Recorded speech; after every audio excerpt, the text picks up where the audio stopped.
ചേർത്തലയിൽ കൊലപാതക പരമ്പര നടന്നു എന്നൊരാശങ്കയിലാണ് ഇപ്പോൾ കേരളം. കഴിഞ്ഞ 20 കൊല്ലങ്ങൾക്കിടെ ചേർത്തലയിൽ കാണാതായ സ്ത്രീകളെക്കുറിച്ചാണ് ഇപ്പോൾ അന്വേഷണം നടക്കുന്നത്. ഇക്കാര്യമാണിന്ന് 24 അവസരം പരിശോധിക്കുന്നത്. Dileep Kumar, good morning. ദിലീപ്, നടക്കുന്ന വാർത്തകളാണ് ഈ ചേർത്തലയിൽ നിന്ന് വരുന്നത്. ചേർത്ത് വെച്ച തലകൾ പരിശോധിക്കുമ്പോൾ കൊലപാതകം നടന്നോ എന്ന് സംശയം. SKN good morning. നടുക്കുന്ന വാർത്തകളാണ് ചേർത്തല പള്ളിപ്പുറത്ത് നിന്ന് വരുന്നത് എന്ന കാര്യത്തിൽ സംശയമില്ല. അവിടെ കഴിഞ്ഞ 20 വർഷങ്ങൾക്കിടെ കാണാതായ സ്ത്രീകളുടെ തിരോധാനവുമായി ബന്ധപ്പെട്ടുള്ള അന്വേഷണം ഇപ്പോൾ സെബാസ്റ്റ്യൻ എന്ന ഒരാളിലേക്ക് കേന്ദ്രീകരിക്കുകയാണ്. സെബാസ്റ്റ്യൻ എന്ന് പറയുന്നയാൾ 2 ഏക്കർ വരുന്ന സ്ഥലത്താണ് ഒരു വീട്, പാലക്കാട് എന്ന് പറയുന്ന ഒരു വീടാണ്. ആ വീടിപ്പോൾ ഒരു ദുരൂഹതയുടെ കേന്ദ്രമായി മാറിയിരിക്കുകയാണ്. അവിടെ നിന്നാണ് കഴിഞ്ഞ ദിവസം പോലീസ് സ്ത്രീയുടെ അസ്ഥികൾ കണ്ടെത്തിയത്. പക്ഷേ ഇതാരുടെ അസ്ഥികളാണ് എന്ന കാര്യത്തിൽ ഇനിയും പോലീസിന് ഒരു വിവരം ലഭിച്ചിട്ടില്ല. കാരണം നിരവധി സ്ത്രീകളെ കാണാതായിട്ടുണ്ട്. ഇതുമായി ബന്ധപ്പെട്ടൊക്കെ ആരോപണം നേരിടുന്നയാളാണ് ഈ സെബാസ്റ്റ്യൻ.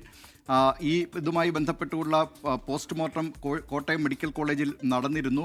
DNA പരിശോധനാ ഫലത്തിനായി കാത്തിരിക്കുകയാണ്. അതിൽ ഈ കാണാതായ സ്ത്രീകളുടെ കുടുംബാംഗങ്ങളുടെ DNA പരിശോധനാ ഫലം, DNA സാമ്പിളുകൾ നേരത്തെ തന്നെ എടുത്തിരുന്നു. അതുകൊണ്ട് തന്നെ ഈ DNA പരിശോധനാ ഫലത്തിൽ ഇതാരുടേതാണ് എന്ന വിവരത്തിലേക്ക് സൂചന ലഭിക്കും എന്നാണ് അന്വേഷണ സംഘം കരുതുന്നത്. ഇക്കാര്യത്തിൽ പോലീസിൻ്റെ ഭാഗത്തും ചില വീഴ്ചകളുണ്ട് എന്ന് ഇപ്പോൾ പറയാതിരിക്കാൻ കഴിയില്ല. കാരണം 2002 മുതൽ കാണാതായ ബിന്ദു പത്മനാഭൻ എന്ന് പറയുന്ന ആ സ്ത്രീയുടെ തിരോധാനവുമായി ബന്ധപ്പെട്ട ആരോപണ വിധേയനായിരുന്നു ഈ സെബാസ്റ്റ്യൻ. പക്ഷേ അതേക്കുറിച്ചുള്ള വിശദമായ അന്വേഷണം പിന്നീട് പോലീസിൻ്റെ ഭാഗത്തു നിന്നുണ്ടായില്ല. അത് ക്രൈംബ്രാഞ്ച് അടക്കം അന്വേഷിച്ചതാണ്. 11 പേരെ ആ കേസിൽ പ്രതിയാക്കിയിരുന്നു.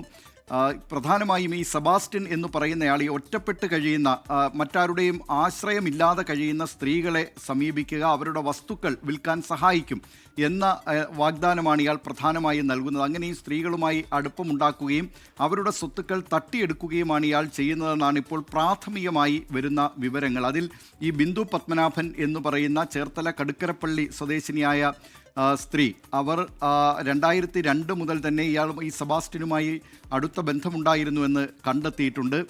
2017 ബിന്ദുവിൻ്റെ സഹോദരൻ പ്രവീൺ, അദ്ദേഹം ഇറ്റലിയിലായിരുന്നു. അയാൾ ഈ കേരളത്തിലെത്തി ആഭ്യന്തര സെക്രട്ടറിക്ക് പരാതി നൽകുന്നത് തൻ്റെ സഹോദരിയെ 2002 മുതൽ കാണാനില്ല എന്ന് പറഞ്ഞുകൊണ്ട്.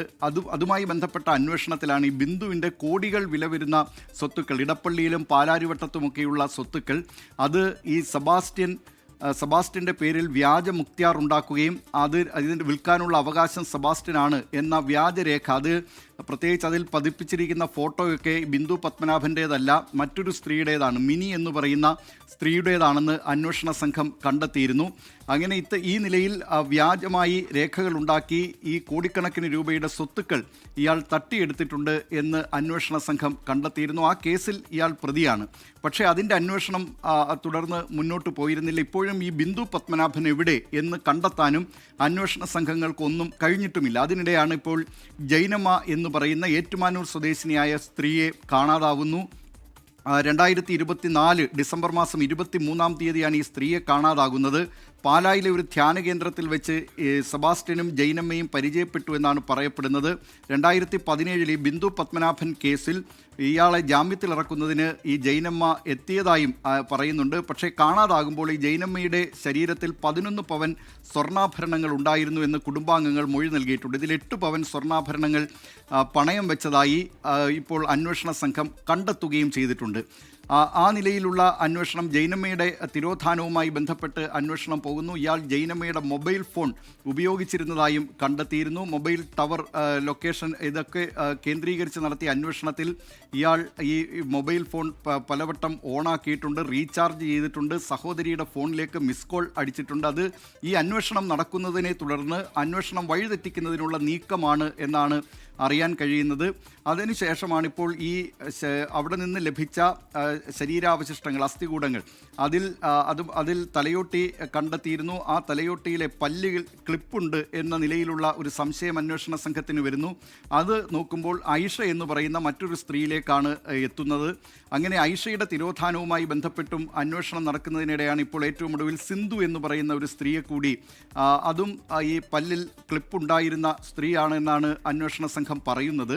ഏതായാലും ആ നിലയിലുള്ള അന്വേഷണവും നടക്കുന്നുണ്ട്. അങ്ങനെ ദുരൂഹതകളുടെ ഒരു കേന്ദ്രമായി മാറിയിരിക്കുകയാണ് ഈ പള്ളിപ്പുറത്തെ വീട്. അവിടെ ആ വീട് കൂടുതൽ തുറന്ന് പരിശോധന നടത്തേണ്ടിയിരിക്കുന്നു. അടുത്തിടെ ആ വീട്ടിൽ ഗ്രാനൈറ്റ് പാകിയിരുന്നു. ഗ്രാനൈറ്റ് നീക്കി അതിനടിയിൽ ഇനി ആരെങ്കിലും കുഴിച്ചിട്ടുണ്ടോ എന്ന അന്വേഷണം നടക്കണം. മാത്രമല്ല ഈ കിട്ടിയതൊക്കെ അസ്ഥികൂടങ്ങളാണ്, അതിൻ്റെ കഷ്ണങ്ങളാണ്. അത് ഈ മൃതദേഹങ്ങൾ എവിടെയാണ് സംസ്കരിച്ചത്, എവിടെയെങ്കിലും അയാൾ ഉപേക്ഷിച്ചോ അതല്ലെങ്കിൽ കത്തിച്ച് കളഞ്ഞോ തുടങ്ങിയ കാര്യങ്ങളിലൊക്കെ ഇനിയും വ്യക്തത വരേണ്ടതുണ്ട്. ഏതായാലും ദുരൂഹത വൈകാതെ നീങ്ങും എന്ന് കരുതാം. പക്ഷേ ഇപ്പോൾ പോലീസ് ചോദ്യം ചെയ്യുമ്പോൾ ഇയാൾ 68 വയസ്സുണ്ട്, നിരവധി രോഗങ്ങളുണ്ട്.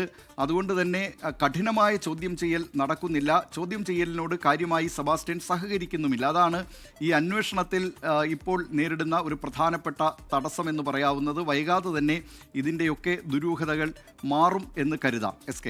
Okay, thank you B Dileep Kumar. ഇനി നമ്മുടെ 24 ഒബ്സർവർ നാളെ വരും. ലോകത്തെവിടെയായാലും ഏത് സമയത്തും 24 വാർത്തകളും ഓഗ്മെന്റഡ് റിയാലിറ്റി പാക്കേജുകളും എക്സ്പ്ലെയിനറുകളും വിശദമായി കാണാൻ ഞങ്ങളുടെ യൂട്യൂബ് ചാനൽ നിങ്ങൾക്ക് സബ്സ്ക്രൈബ് ചെയ്യാം.